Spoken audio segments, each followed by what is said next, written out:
today to do a history of African American kingdoms. Usually, when we talk about African American history, we usually have African Americans telling you their history, or we have scholars who read what we call just a Western perspective on African American history. And I'm pleased to have Dr. Kuku have a talk about African American history from an African point of view, being that he was from Sudan. And so he'll get a different history from the Western side of from the Western books that we have read. So I'm honored and pleased to have Dr. Kuku. And afterwards, if you have questions, please post your questions and we'll get to them at the end. But if you haven't did this, get your notepad, right? You're gonna need to take notes here. So if you haven't got your notepad to take notes, get your notepad. You're gonna need something to write with. So you're gonna be able to get some very juicy information and hopefully help us on our journey in the Americas today. Dr. Kuku, please.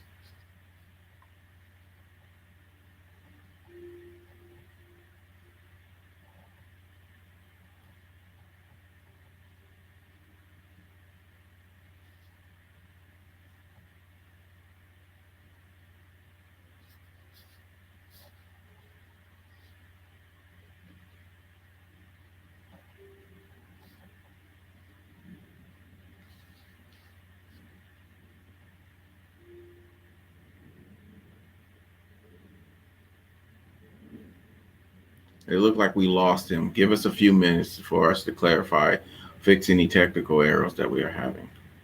So give us a few more minutes. We'll have Dr. Kuku back on.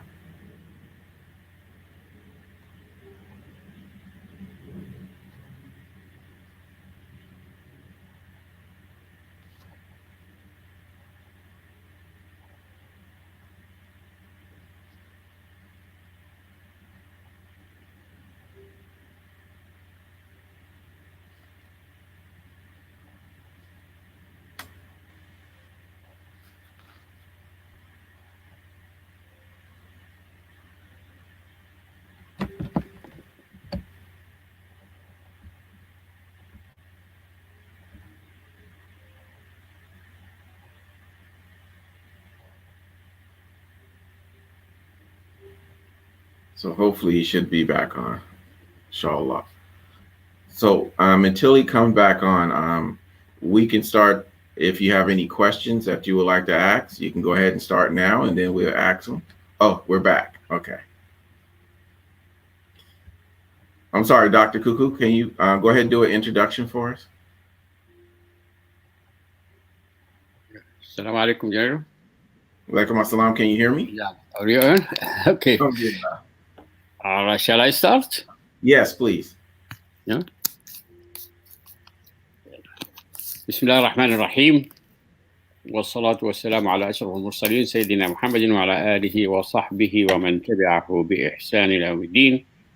Brothers and sisters in Islam, Assalamu alaikum wa rahmatullahi ta'ala wa barakatuhu.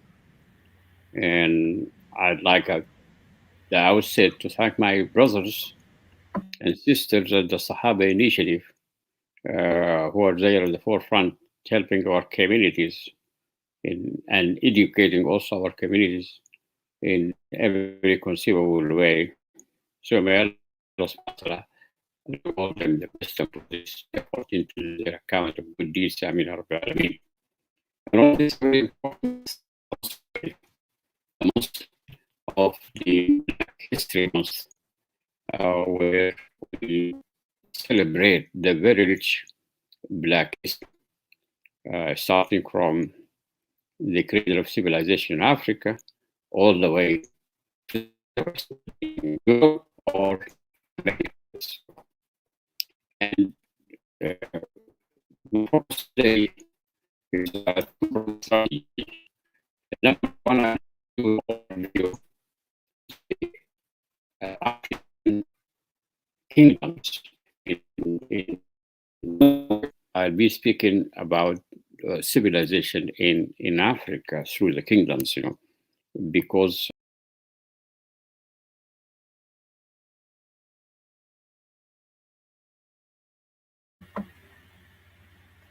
So, subhanAllah, hopefully you can bear with us. It looks like we have a lost in communication again. The signal was going out, and then we lost communication. So bear with us a few more minutes. We're going to try again, and then hopefully we get a better signal.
So we're still waiting for Dr. Cuckoo. Hopefully he'll come back on if we can get the signal back.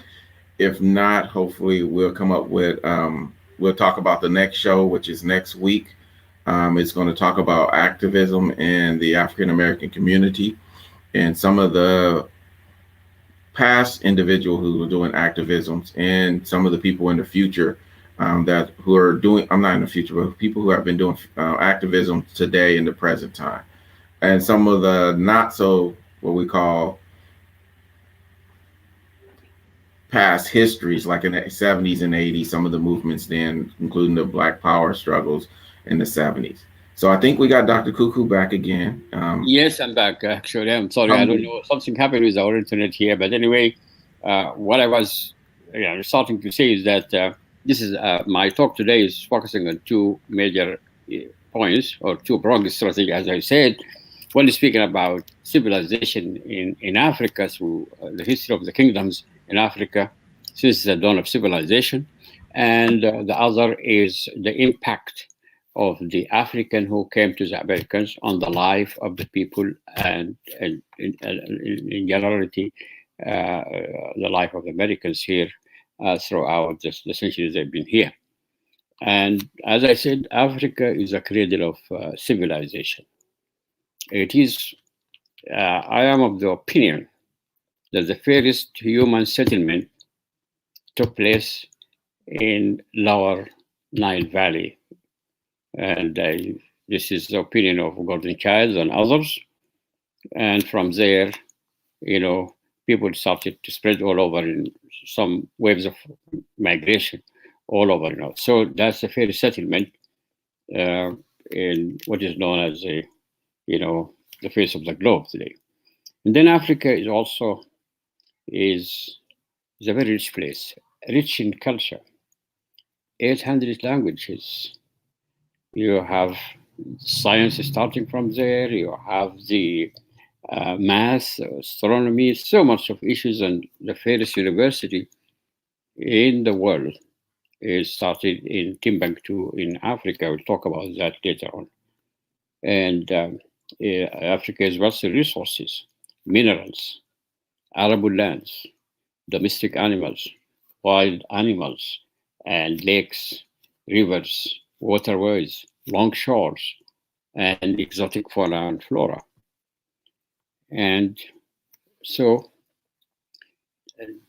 from there, it looks like a very, very special place, Then, also for, as I said, for the interest of the time and also for the clarity and simplification of the topic, speaking about the kingdoms in Africa, I'm trying to dissect Africa geographically into 6 regions.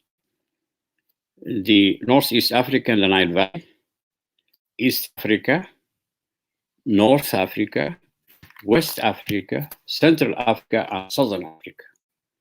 And each has its own mode of civilization, So when we get into Northeast Africa and the Nile Valley, that's a very rich, actually, area in terms of culture and civilization. It started from there. More than 7,000 centuries before Christ, civilization started in Egypt. The pharaohs and different dynasties over there, the first settlements, and they built cities. They started agriculture, and they started a very actually active trade with neighboring areas. Even they started wars. King Senefero went into Sudan in the year 2750 BC. Went to Sudan and he conquered the northern part of Sudan, and they put a ruler over there, Yuma. That's well documented in the history of Sudan also. And then they have the religion, and they have actually the clergy community, actually established clergy community, and they have the religion of Amun and others, And also they expanded, as I said, and also they have a very special type of architecture. And actually that they left over there has no parallel. The pyramids, the Sphinx, and others, So that's the first part, Very quickly, by the way, because I have so many of them. Then we go south into northern Sudan and down to the middle of Sudan, and then you have a very actually thriving kingdom over there, which is the kingdom of Kush. And this is started like 2500 BC, and the capital of it is still there. Took different names, Nepta and others, and Marawi, and actually also just like their friends to the north, actually sometimes they were not their friends and sometimes they were enemies, They've been very strong, actually. They have very strong army. King Bakanki, he actually invaded Egypt. They controlled Egypt for 8 years, and they defeated King Nabakta. And so they have iron industry. They have also, they built pyramids. They have a language, the hieroglyphic language, and they have very strong leaders like Tihraka and others, So it's a very thriving, kingdom of Kush. And it was reported that Kush is also one of the sons of Ham, and Ham is the son of Noah alayhi salam. And then that kingdom was inherited by another kingdom called Kingdom of Nubia, which is actually almost the same place, So that's in some part of the old history of Sudan. And then in the 6th century AD, Christianity entered Sudan, to the effort of Emperor Justinian and Theodora. And we have 3 Christian kingdoms in Sudan. Actually, one in the north, one in the east, and one in the center, and which is one they call it the Makarra in an area called Dungra now, and also the one Alawa in something the place called Soba, which is just around the capital Sudan, Sudanese capital right now, Khartoum, and then the bigger one is very close to the Red Sea shores. However, not like the previous one, the Pharaoh's kingdoms and the Kush, were very strong actually, and they had a very good impact on the lives of the people. The Christian kingdom did not leave any impact on the lives of the people. They're contained, they're kind of small in area, and they didn't do much they didn't leave so much of a legacy to be followed. And then after that, you have the Islamic era in Sudan, and that came through different sources. Sometimes an army came down the Nile from Egypt under the leadership of a noble Sahabi, his name is Abdullah ibn Abi Sarh. And also they came through the Red Sea. They crossed the Red Sea from Arabia west to Sudan. Tribes from Juhayna and from the Qawasima and others, and they settled there. And actually, the presence of the Muslim and Arabs over there led to the fall of the three Christian kingdoms in Sudan, and then they established also a very strong, kingdom, which is called the Black Kingdom, Black Sultanate, actually, in the city called Sinnar in central Sudan, and it spread all over Sudan, particularly to the way to the north and maybe a little bit to the center, but it also disintegrated at the end, internal feuds and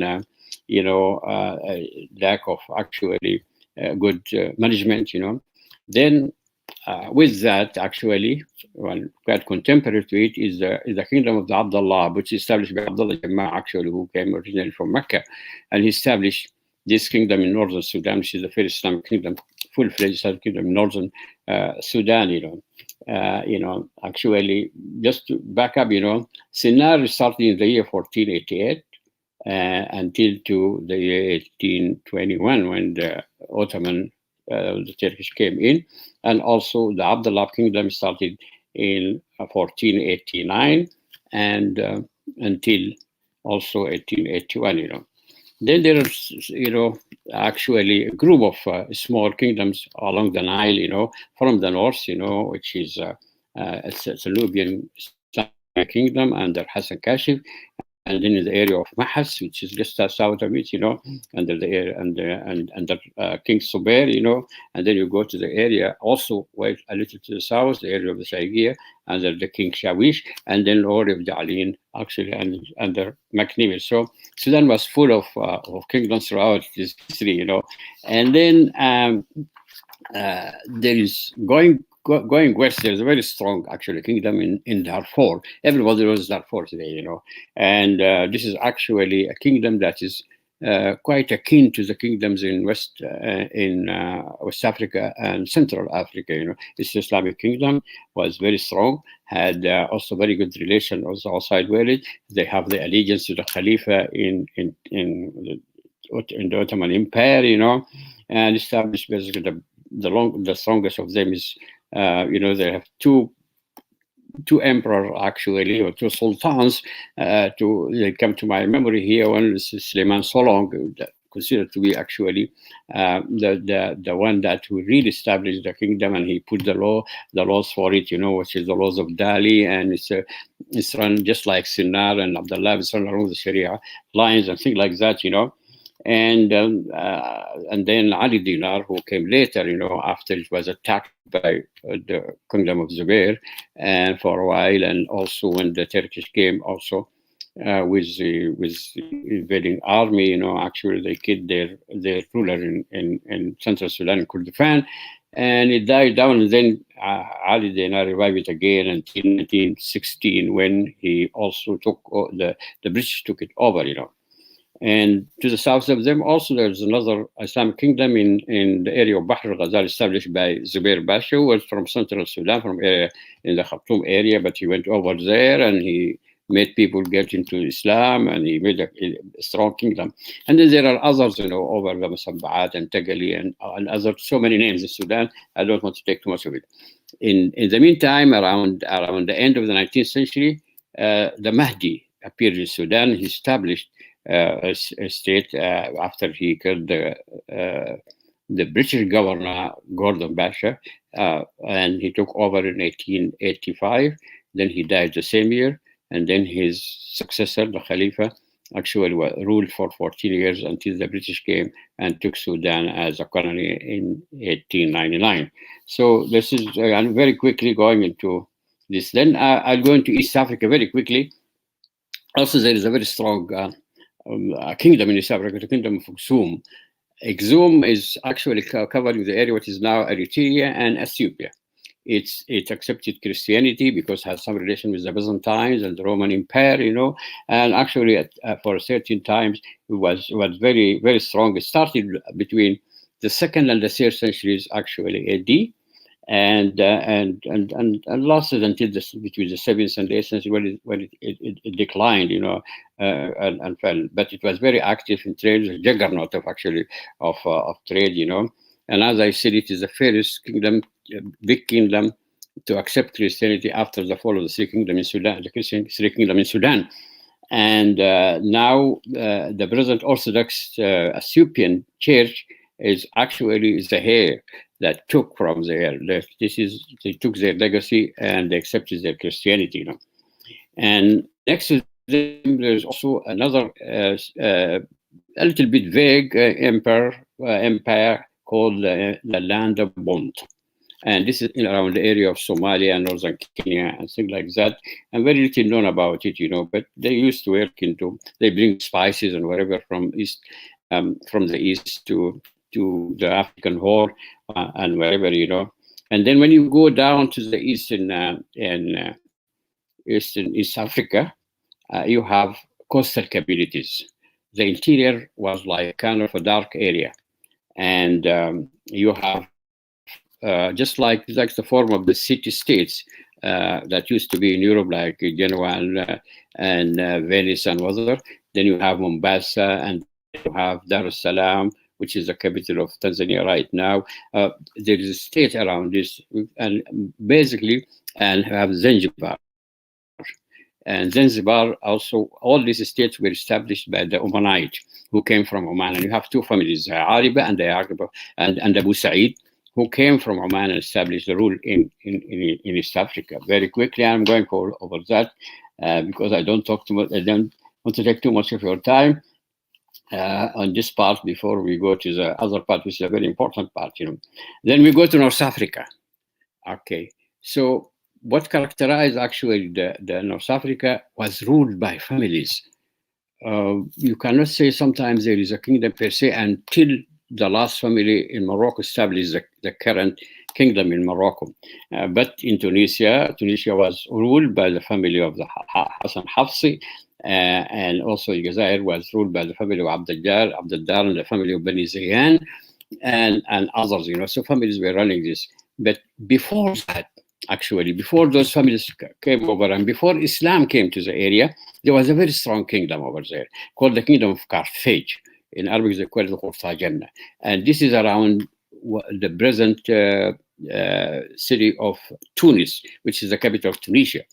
And actually, this was a very thriving trading center. It's a Phoenician settlement, it's not a settlement, but it's expanded and became bigger and bigger and actually annexed a big area of North Africa. And also, it was a very active port. They say that the harbor of that port can accommodate 220 ships at the same time, and then it started to get into wars with the Roman Empire that lasted over nearly almost 100 years, and that led to the decline of that city. However, in Morocco, as I said, also there are families, the last families you have actually the family of the Saudis that have been there for a long time. Then there came the Alawite, who are still there. The king of Morocco is still from the family of Ali. And his grandfather has something to do with American history. He made Morocco the first state to recognize the United States when the United States got independent. I'll get to that later on, Then we go to West Africa very quickly. You have the Empire of Mali, and historians call it the Jewel Africa.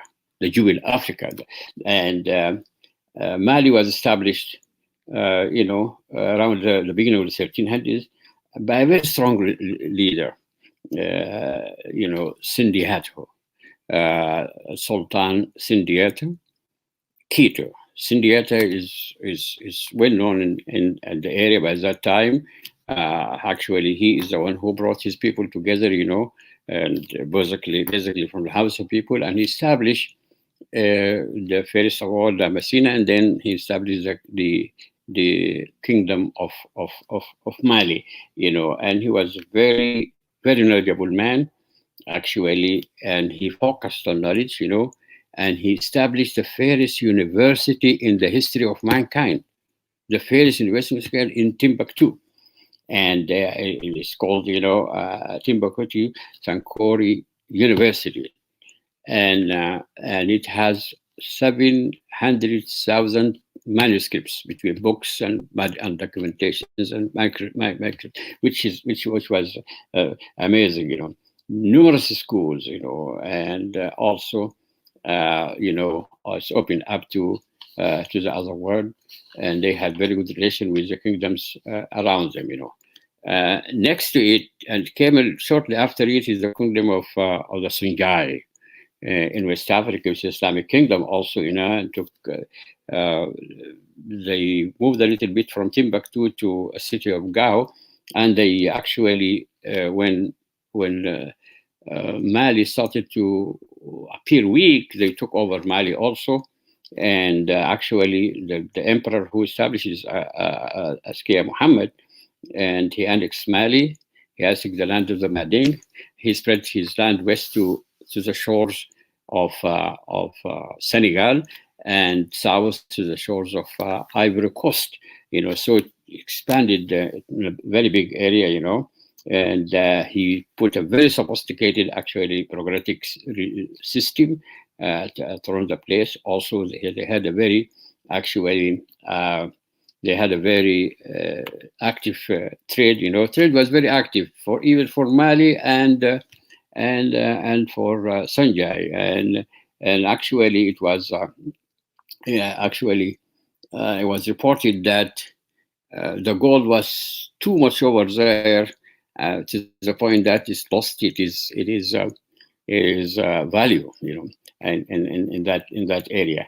It stays there until Haj Omar, who's a well-known religious leader, came and actually also took over, and also it was taken by some groups that had help from the Sultan of Morocco, Sultan Ahmad al-Mansur, Also in West Africa, you have the Kingdom of Benin, was not an Islamic kingdom, and also the Kingdom of the Yoruba in southwest Nigeria, and the Kingdom of the Igbo in east Nigeria. So, and then we'll go to, very quickly, we go into Central Africa. This is the area from Niger going into Chad and parts of Cameroon and what is now also the Republic of Central Africa, just close to Sudan, actually. And you have a very thriving also kingdom of the Kingdom of Kanem, and it has been there for a long time, actually, more than close to 10 centuries or so before it died down. And there also the pressure from the Sadiq family in Morocco, and actually was run by very strong leaders, among them Sheikh Ahmed al-Kamni, and also Sheikh Rabih from Sudan actually came over and also took the remnants of this state, And then there's another state called Baguirmi state in the same, neighboring to Kanim, and it's also Islamic State also, And then you have the, what do you call it, the Hausa Emirates, a number of them, 7 or 8 of them, You have Zaria, and you have Dora, and you have Kasi, and you have Kanu, all those places, Then came a very well-known scholar at the end of that time. He took over. His name is very famous, actually. His name is Usman Danfodi. Usman Danfodi was just a da'iyah. He was someone who was just to want to propagate for the religion of Islam. But the Hausa Emirates, the leader of the Hausa Emirates, did not like that, So he had to fight against them. And he made his own group. They called it Jama'ah. Just the name that Nairi gave it to his group also, the Jama'ah. And then they fought, and then he established also his own kingdom around the city of Sokoto, which is in right now in northern Nigeria. He's well-known scholar, actually, and a very good friend of mine, actually. He did his PhD, actually, in this man, Dr. Muhammad Sakakir, actually. And even he sent me his dissertation. I guess I have it somewhere here. We go to South Africa, or the southern part of Africa, rather than saying South. When we say South Africa, that means the Republic of South Africa. I mean the southern part of South Africa, and then we have the great kingdom of Zimbabwe, and this is actually established in the 13th to between the 13th to 15th century. Was thriving also. He had so much of connection, even as far as China. And Arabia and all those places, and actually was covering an area which is now Botswana, Zimbabwe, and Mozambique in southern Africa. Even there is some biblical literature that say that was the home of the Queen of Sheba, which is not that it's not quite accurate, But by the end, which essentially is declined. Then we have also. Off the coast, we have also the kingdom of Malagasy, which is in the place that is now called Madagascar. And this place is when we come to the second part, we see it's kind of strange. The rice that started to be cultivated in southern United States, particularly in the state of South Carolina, came from all the way from Malagasy on the other side of Africa, the eastern side of Africa, on the west side of Africa. So the Africans were so effective with the migration, and they brought so much of stuff to the world. So this is a very quick overview. Actually, this is a topic by itself. To be actually, as I said, Brother Muhammad Sakakir has done his PhD, and it is one of those topics that I was talking about. So this was Africa, and this is Africa. It's a hub from which civilization radiates to the world. It's a confluence of very positive influences from Europe and the Middle East and the Far East. Took them all together, amalgamate them, and use them, for progress inside Africa. This is before the slave trade started, And the African cities actually were among the largest all over the face of the earth, actually, by that time. Timbuktu, the capital of Benin, and Gao, and Sokoto, and Kano, and Zaria, and on. You just you name it. Big cities, actually. Very thriving, and actually thousands of people used to walk out of these cities all the way, crossing Sudan and crossing the Red Sea, going into Arabia for pilgrims, for Hajj, So, and Timbuktu, was the largest seller of scholarship.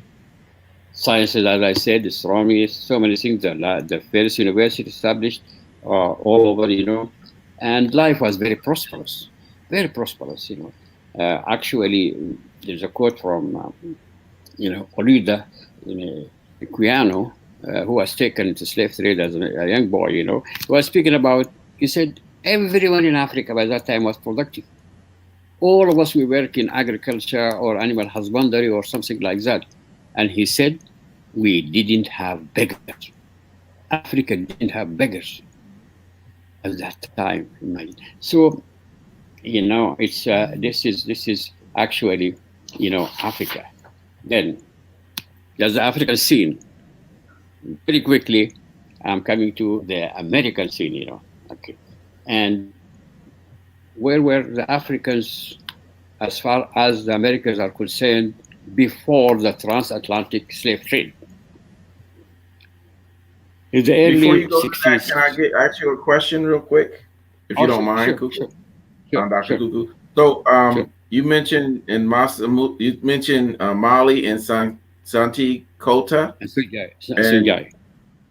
Sanjari. Yes. Was that Masa Musa or was that his? Yes, yes, thank you. Mansa Musa actually was there also, one of the rulers actually.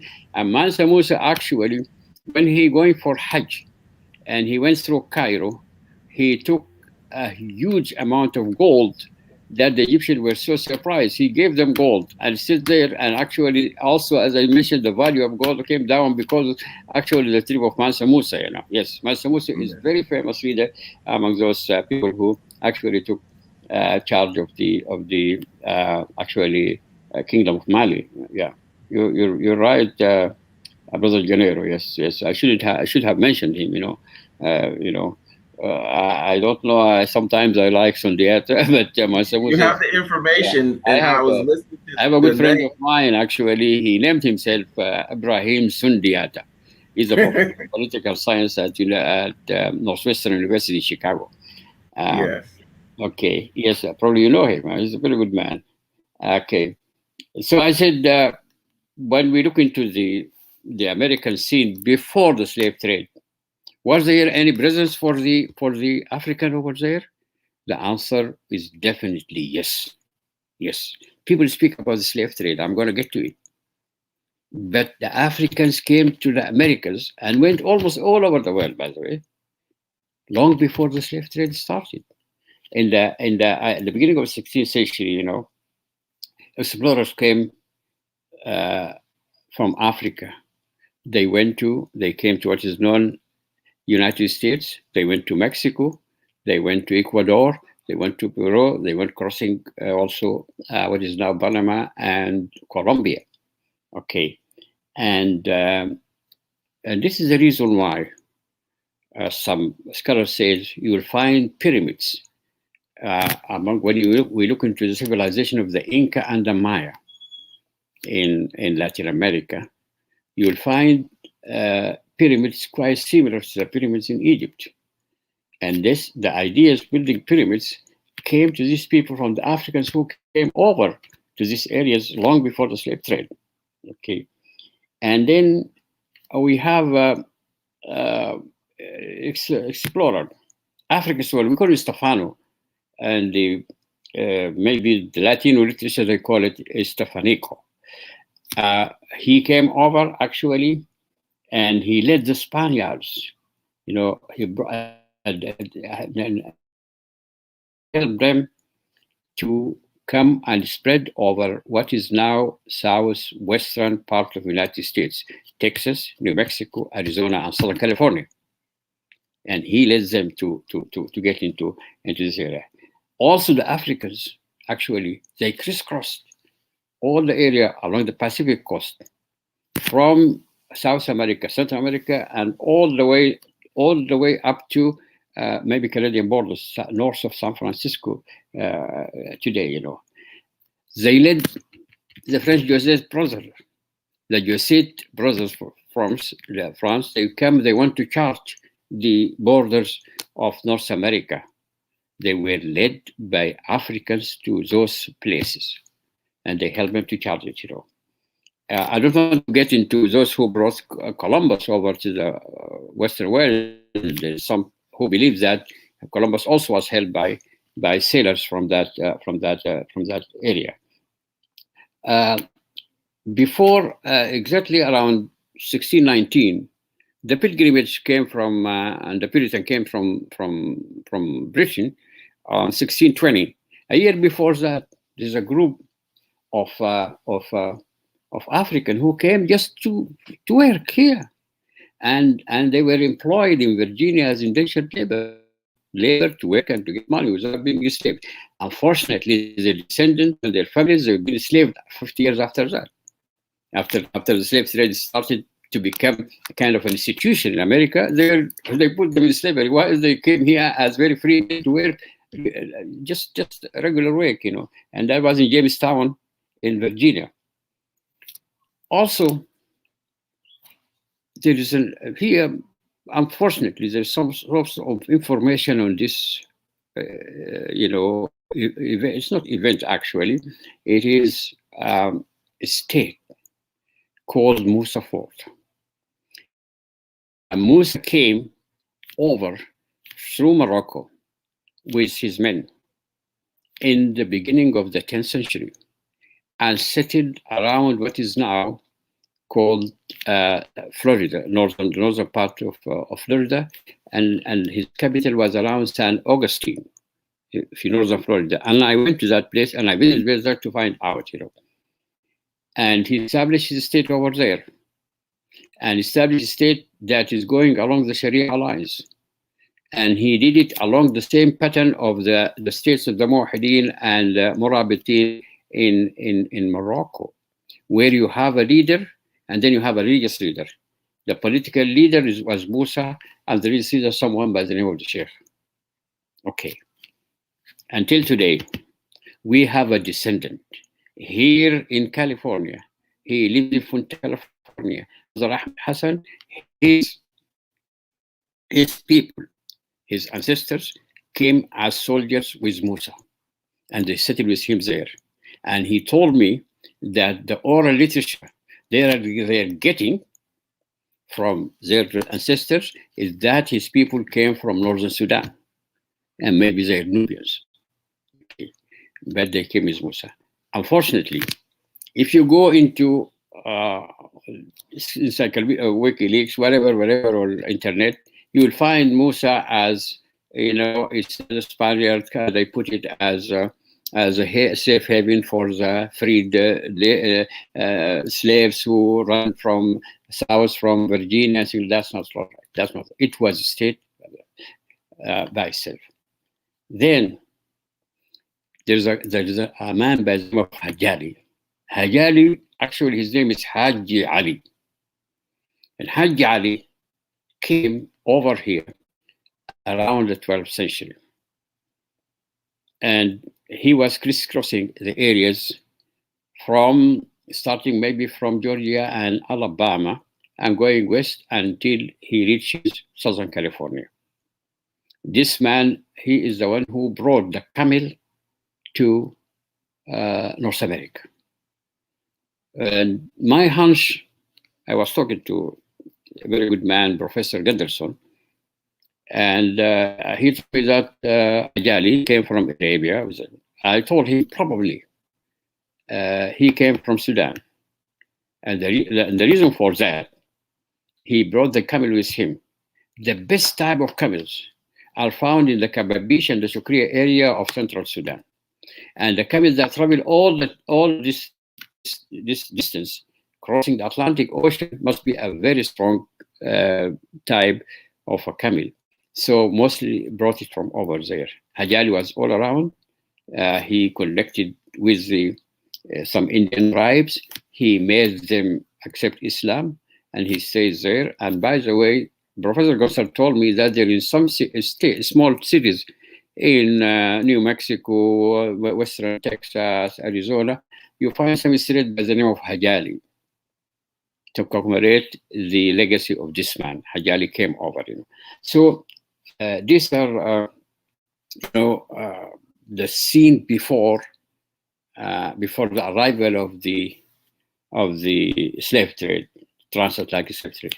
Then and as I said, in the 16th century, started the slave trade, and the reason for that, there's some sort of economic prosperity, and the European needed some labor and things like that. So they went over there, and they forced some people into slavery, and they brought them over there. So creating a profound social, political, economic, and everyday changes in the life of so many people, not only in Africa and in the Americas, two Americas, North and South, and in Europe.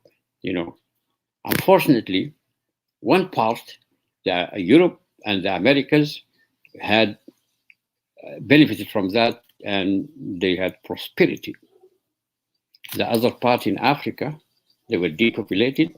They have disruption. Their life were disrupted, and some of those, well-established regime and kingdoms in West Africa had to fall down because actually the able-bodied in those, places in West Africa, they were forced out into slavery. In 300 years' time, between 15 to 20 million Africans were transported in the slave trade. 1 million of them died during the voyage between the shores of Africa to the shores of America. 1 million died, and they just threw them in the sea. So so it is sad. When we come to America, the slave trade actually provided the fodder for the economic independence of the nascent, the newly independent United States. Politically became independent, but we want to become economically independent, and the slaves, the Africans, offer them that, so, and the slavery became a law in the 30s states, Okay. Before I go forward, here there is some also political impact. The United States got independent in 1776. Okay. Early in 1777, the King Mohammed III of Morocco was the first head of state to recognize the newly independent United States. And he opened his ports, the ports of Morocco, to the American ships. American ships were not welcome anywhere. So he actually recognized the United States. So Morocco is the first state to recognize America as a political entity. He went further, and in 1786, he signed the Moroccan-American Friendship Treaty. And that treaty was signed, by whom? By John Adams and Thomas Jefferson. Both of them were ambassadors in Europe by then. Both of them later became president of the United States. So, this is the impact of an African kingdom that is helping a country that is really looking, left or right to stand on its feet. So he gave them the recognition, and he gave them the moral support that yes, now we recognize you, even some other states are not. So what is the impact in general? Also, as I said before that, there are a couple of facts that I have to unfortunately, until the present, you have so much of effort and voices here in America who usually try to diminish, to undermine, and to whitewash the positive impact of African Americans on the American life until today. The other fact also, the Africans, when they came over here, they needed to adjust, they needed to adapt. Okay, they resort to some survival techniques because their freedom was usurped. They don't have the freedom to do whatever they want to do. So they have to abandon some of their practice. For example, the drum is very common in Africa, and they use it. The white man here knew that the drum sometimes used to bring people so that there is to amass them and bring them in one place so that they make an army so that they can launch a war or attack on certain place. So they abolished the use of the drum. So they said, the Africans said, that's fine. So they started clapping and doing things like that, so they had this, but they resorted to other means. There is an axis, Savannah, El Paso, Savannah, Georgia, on the east shores of Georgia, and El Paso, which is the westmost city in Texas. Between them, there's an axis. This axis actually was inhabited by the slaves in the south, who were to work in the cotton plantations and others. One of the techniques that resorted to, most of those slaves were Muslims. Professor White was teaching history, I believe, at the University of Boston by then. He told me that he thinks that around 80% of the slaves who came to United States were Muslims. So what did they do, these people? The places where they lived, they made mosque, a small mosque into it. And then they started writing verses of the Quran and Hadith on the walls, because they cannot keep a mushaf, the Quran with them, or they can keep something like this. They start to keep it, and the master will think of it as a part of a calligraphy, something to make the wall nice or something like that. And they keep looking at it and they read it, So that's happening in the area all over, from Savannah in the east to El Paso in the west. So as I call it, the Savannah El Paso axis. Okay. Now, let's look into some, actually, time is only passed, but let me go, I will enumerate some of the positive effects of the arrival of the slaves in America. First of all, they were skilled labor. And you remember the word that of Oladu, who said everyone was working in Africa. No one was unemployed. No one was idle. Everyone was productive. So the Americans brought skillful labor. Okay, this is number one. That's number one. They brought things that have not been known. And I mentioned when I spoke about Malagasy, I mentioned the rice. The rice was not known in the Western world, and that's not known in America. They brought it over there, and they do the plantation. And I mentioned the plantation of the rice in particularly South Carolina. Then they knew the art of the dairy farms, and they went all the way up to Delaware, doing that for the people, And they knew the artificial insemination of the cows. And American never knew that before. The African American brought it over. The irrigation system, even how to irrigate in a judicious and in economic way. And they taught the people around them 3 techniques. First of all, using the groundwater, using the springs, and also preserving the soil moisture.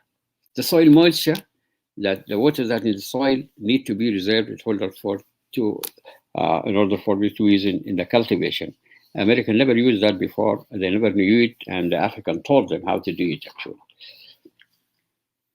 Then you come to the cuisine, actually, something called leaf frying, brought by the Africans, millet bread, corn bread, fufu, and gumbo, and all those kind of dishes, And actually, when they're coming on the trip, their masters or the slave traders brought with them things for the people to be fed on them. They brought okra, they brought black-eyed beans, they brought kidney beans, they brought lima beans, and things like that, And when they brought it over there, these slaves, they planted them also. Then they started using them to establish a new cuisine that was not known here in America. And they learned from them, So there's a new cuisine, actually. But nobody calls it now African cuisine, When you go to the cultural scene in general, you have the music, which is something, that is dominated the scene here in America, the African music, Yeah, and then they entered, by the way, in the churches, they entered the religious melodies and the spiritual songs and the blues. And until that time, even the people who are running those churches, they don't know this kind of things, by the way. African told them, And even I was told that there is one of the slaves who was able to translate the Bible for a certain community in around Boston area, because they brought it in a language they couldn't understand, and it was turned out to be Arabic language. So he translated them in English when he learned English. So those things. Then they have, by the way, they kept the new dialogue. There is a language now. It's almost is kind of defunct, and they call it Gula or the Shizi, and they speak it in some places in the south, maybe in the songs and things like that, Then the architecture, then the arts, then the handcraft, and then there is something that you notice: the names. You hear city like Indianapolis, and then Minneapolis, Annapolis. Those are brought from by the African, and those words were used in the empire of Carthage in Tunisia. And the names are brought, and polis means in that language city. Okay, so they brought it. Then you have names like Memphis in Tennessee, and Memphis was the seat of the pharaohs in Egypt. And then you have Cairo also into that. So all this is common, and many names actually. When you go particularly down into Mexico, you find so much of names that were used over there. Then when you go into the labor, as I said, they have skilled labor. They work the wheat fields. They work the fruit orchard between New York and New Jersey, and then they mine the iron and lead in Ohio, and they navigated the waterways, opening up the rivers for the boat traffic, so frontiers, and they help in everyday life, and they managed also household, and it was actually, they're very effective actually in helping many families actually to rear their children actually. The last point is that, through the process came a new element called the freed slaved in America here. There are three ways you get free. Either you buy your freedom from your master, or you're lucky that the state where you were in abolishes slavery, or you escape. Someone, say in Alabama, escapes and goes all the way to New York, for example, and there you'll get his freedom, And around 1860, you have about 500,000 of slave freed, and they work hard. Most of them living in urban areas. They work in construction. They work in metalworking. They work in retail and trade and all those kind of things. They highly, and they set very high levels of excellence, actually. Even some of them became scholars, Booker T. Washington and Daniel Page and Benjamin Ben Becker and others, and William Brown, others, many who actually set high levels of excellence, So my point here is that we are in Black History Month, and we have to reflect on the history, particularly the unknown history, particularly the history that no one wants to talk about it, or the history that some people actually they try to distort it and write it in a different way, just like the state of Musa, which is a thriving state. It stayed in Florida for 2 centuries, and the Spaniards were unable even to defeat it, okay, until it is integrated from within. And actually, in my trip to San Augustine, I met very old men, and they told me that there's a building here that the ancestors were telling them this building used to be as a mosque in San Augustine, Florida, And the area between San Augustine and Jacksonville, Florida, was actually that was inhabited by Musa and his people. Nobody speaks about that. Nobody speaks about Hajj Ali. Nobody speaks about his relation with the Indian tribes in the Southwest. Nobody speaks about Stefano. And this is things that we have to focus on it whenever we have an opportunity like this during the Black History Month. So I'd like to stop here. Probably you may have something to add, you may have something to ask, you may have something to actually to discuss. And I hope I did not make it too long on you, Brother Janero. Alhamdulillah, it wasn't too long. The couple of things I was, like I said, I was taking notes. You mentioned the people of South Carolina, so the Gullah Geechee people, right, and their Geechee language.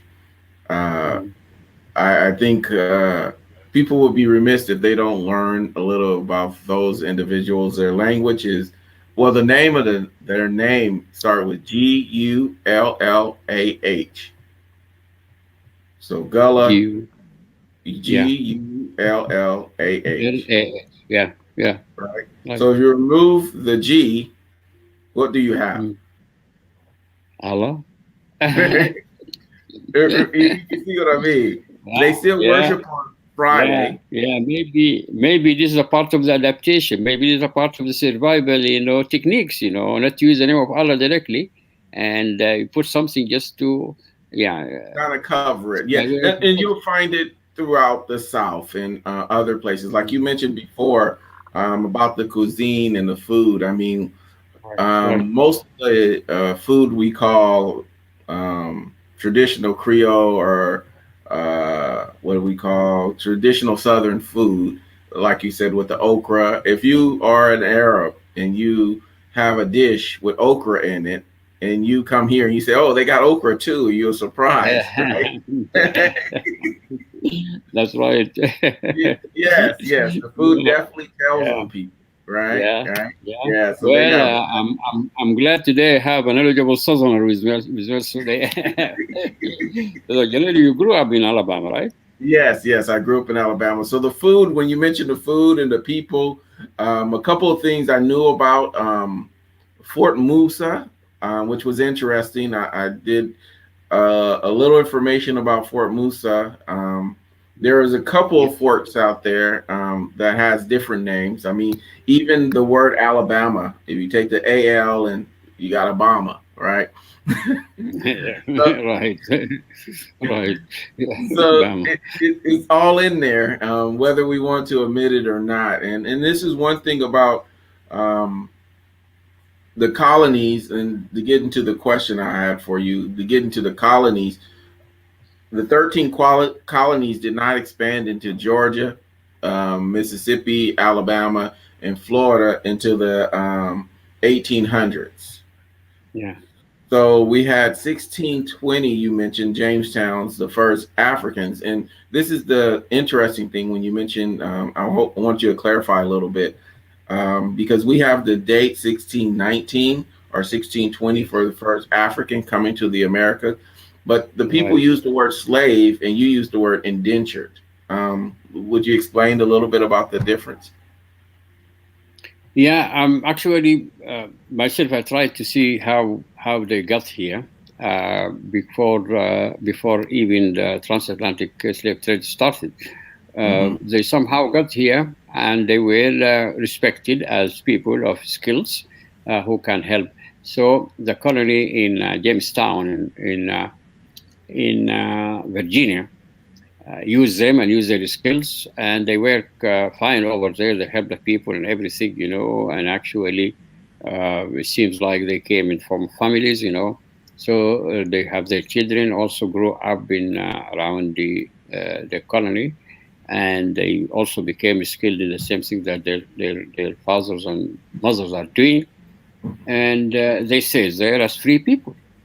And it's not a big group as far as I know, but they stayed there. But 50 years later, they were declared as slaves, unfortunately. And the people in them automatically became their masters, and they controlled them, And, when you control, they don't have any control over their life, unfortunately, But before that, they were free, just like when you read rules and things like that, and you see people, someone who was prince in his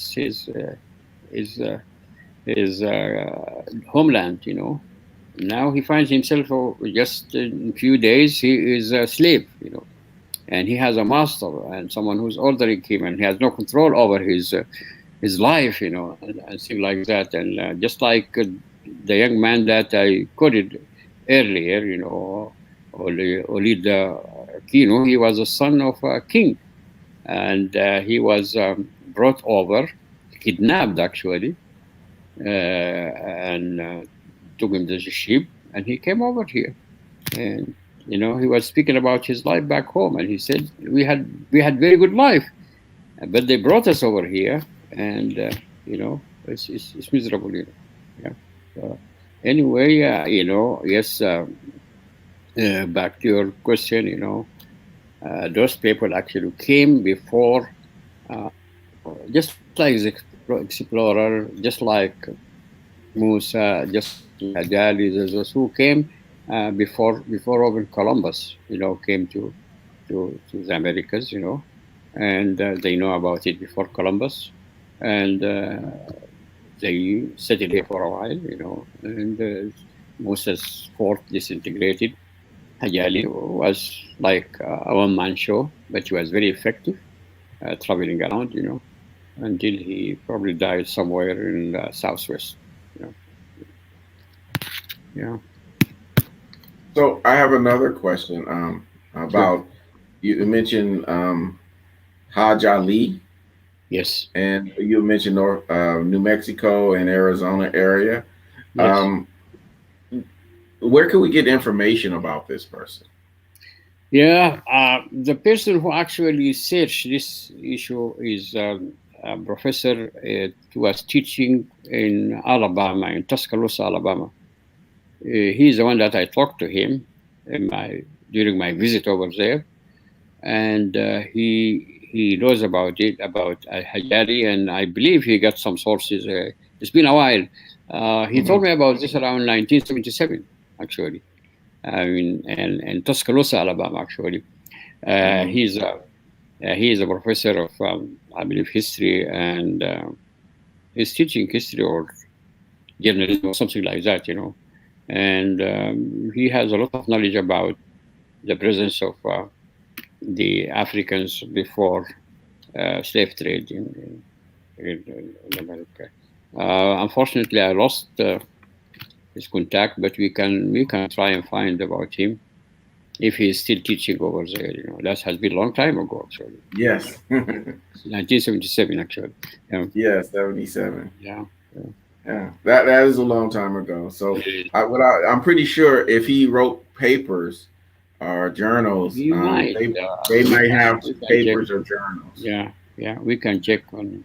Yeah, That'll be a good research paper. yeah. His Somebody, name is if Gunderson. anyone's Yeah, interested in that, because Gunderson. Yeah, Professor Gunderson. Yeah, yeah. uh-huh. Okay. Yeah, I did talk to a number of scholars actually. Professor White also. I believe he's a historian, and his dissertation was on the slave trade actually. And I met him when I was teaching at Indiana, and he came over there for something, and for there. We see him, and we used to have a seminar every Monday evening for the African Studies program, and he used to come over there. He gave us a lecture actually on the slave trade, and then I talked to him at least, about those issues for during the time he was staying in Indiana, But my understanding is that he used to teach at Boston University, but I don't know if he's still there or not, because by that time, 78 or so, he was an old man also. Yeah. Mm. Yeah. Okay, let's see if anything from the audience. You have I'm got some looking for people. questions. Yeah. Yeah. If someone has something to add to what I said. Mm. Yeah. 1 second. Sure.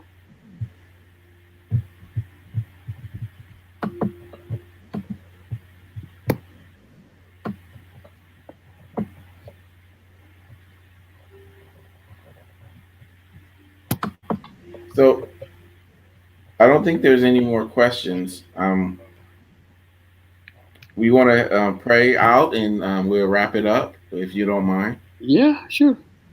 Yeah, actually, and, I had to skip over very fast on the first part of the kings kingdoms and things like that, But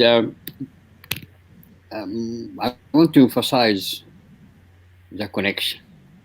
I want to Hmm. emphasize the umbilical cord between Africa and the West, and with also uh, more emphasis on the fact that civilization came from there.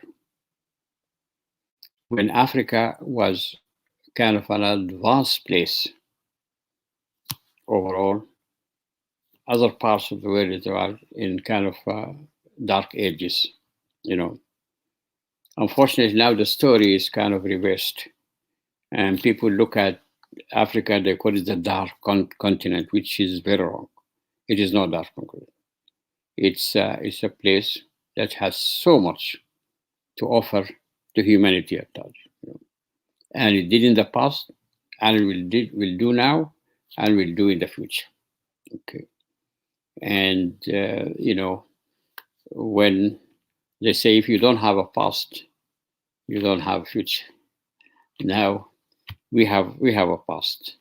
Now we're maybe in not a very good state presently, but I hope and pray that the future will be much better than our present, because Africans are very intelligent people.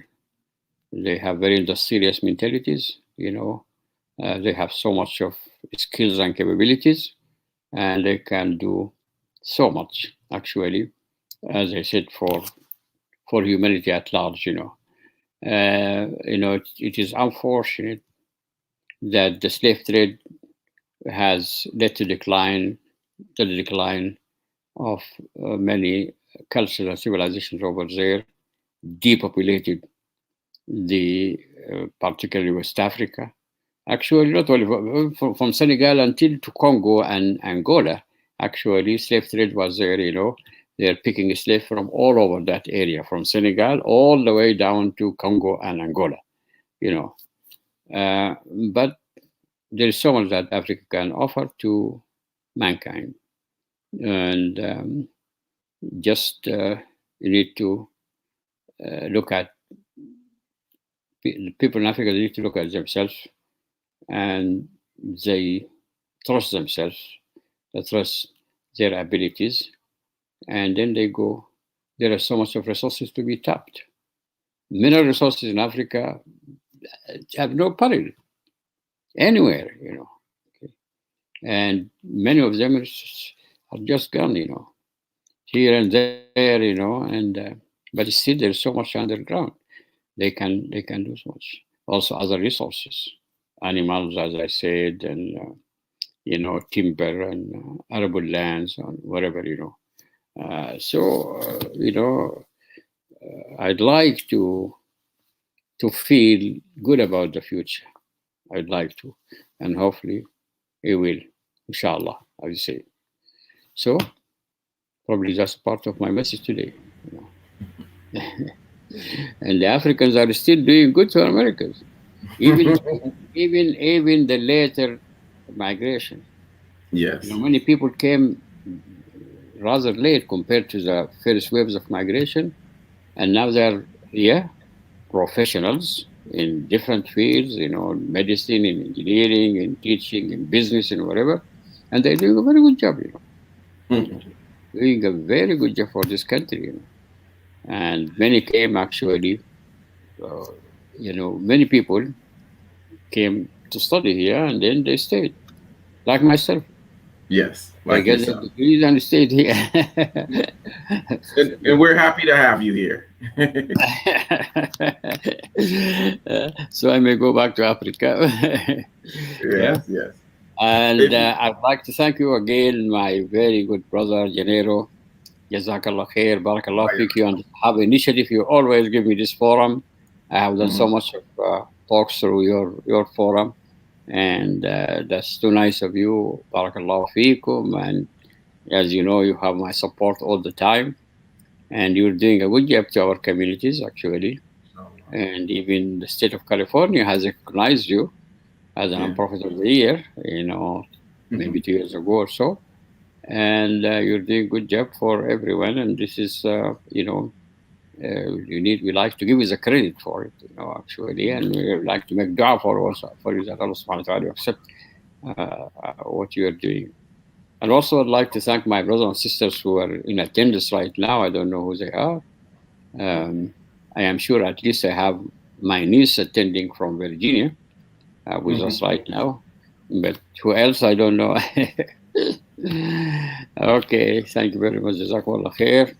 Wassalamu alaikum wa rahmatullahi ta'ala wa barakatuh. And I thank everyone for watching. And inshallah, we have another one next Wednesday discussing um, movements in the African American communities, which I always say has always been an American movement because we improve the society as we go.